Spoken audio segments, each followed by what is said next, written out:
Assalamualaikum warahmatullahi wabarakatuh. Hai guys. Nah, di tugas akhir mata kuliah Ilmu Pendidikan Islam ini, saya akan menjelaskan atau mereview dua materi yang telah kita pelajari sebelumnya, yaitu tentang eksistensi pendidikan Islam di Indonesia dan hubungan antara pendidikan nasional dan pendidikan Islam di Indonesia. Check this out. Yang pertama adalah eksistensi pendidikan Islam di Indonesia. Menurut beberapa literatur sejarah, dijelaskan bahwasannya pendidikan Islam di Indonesia itu mengalami perkembangan dan pertumbuhan dalam periode yang sangat panjang. Nah, periodisasi tersebut dapat kita klasifikasi menjadi 3 bagian. Periode pertama adalah masuknya Islam di Indonesia. Islam masuk ke Indonesia sekitar abad ke-7 Masehi dan mengalami perluasan sekitar abad 13 Masehi. Perluasan tersebut ditandai dengan munculnya kerajaan Islam di Indonesia. Lalu, apakah yang menjadi faktor Islam mudah diterima oleh masyarakat pada saat itu? Yang pertama adalah karena hukum Islam bersifat fleksibel, dan yang kedua karena kepandaian para pendakwah Islam dalam menyampaikan hukum Islam di tengah-tengah masyarakat dengan menyesuaikan kondisi pada masa itu. Proses pembentukan dan perkembangan masyarakat Islam pada masa itu dilakukan dengan berbagai macam interaksi, diantaranya adalah dengan jual beli, perkawinan, dan dengan dakwah langsung. Disinilah proses pendidikan Islam berlangsung dengan cara yang masih sangat sederhana.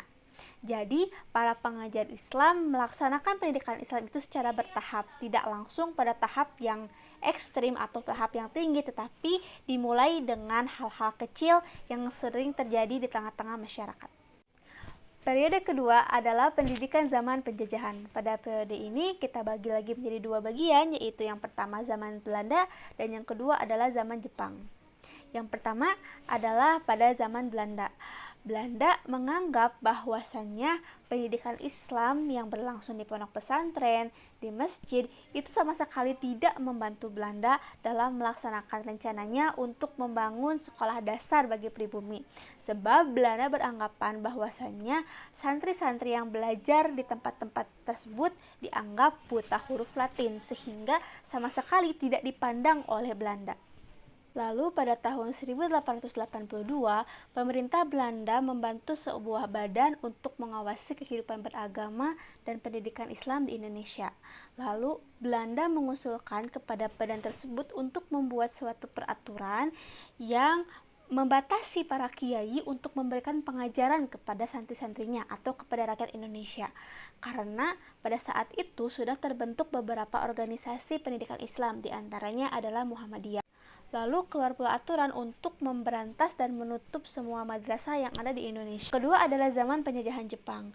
Nah, Jepang sendiri menunjukkan sikap bahwasanya mereka seolah-olah membela agama Islam sebagai siasat untuk kepentingan mereka sendiri. Meskipun Jepang berusaha mengambil hati orang-orang Muslim dengan memberikan kebebasan untuk melaksanakan ibadah, juga mengembangkan pendidikan Islam, namun para ulama tidak mudah untuk tunduk terhadap pemerintah Jepang jika ada sesuatu yang bertolak belakang dengan akidah Islam. Selanjutnya, periode ketiga yaitu periode pendidikan Islam pada zaman kemerdekaan.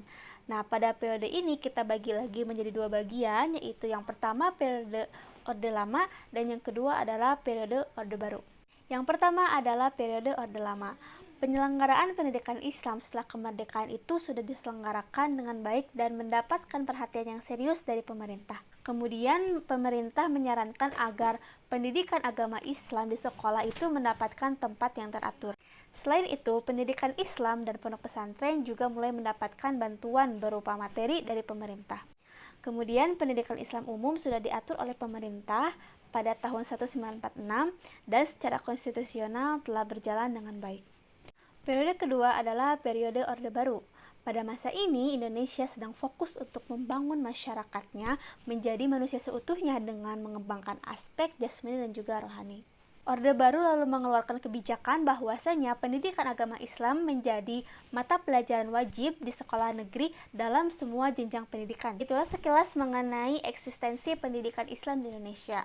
Lalu kita menginjak ke materi kedua, yaitu hubungan antara pendidikan nasional dan pendidikan Islam. Hubungan pendidikan Islam dan pendidikan nasional tidak dapat dipisahkan, karena keduanya memiliki hubungan yang sangat erat. Dalam Undang-Undang Nomor 2 Tahun 1989 disebutkan bahwasannya pendidikan agama Islam adalah kurikulum wajib. Jika pendidikan agama Islam tidak diberikan, maka tujuan pendidikan nasional tidak akan tercapai secara maksimal. Sebagaimana dalam pasal 4 Undang-Undang Nomor 2 Tahun 1989 disebutkan bahwasanya tujuan dari pendidikan itu adalah mencerdaskan kehidupan bangsa dan membangun manusia Indonesia menjadi manusia seutuhnya, yaitu manusia yang bertakwa kepada Tuhan Yang Maha Esa. Pendidikan Islam akan menjadi filter bagi kita setelah kita mempelajari pendidikan nasional ataupun ilmu-ilmu yang lainnya. Itulah sekilas tentang eksistensi pendidikan Islam di Indonesia dan hubungan antara pendidikan nasional dan pendidikan Islam. Terima kasih telah menyaksikan. Wassalamualaikum warahmatullahi wabarakatuh. Bye-bye.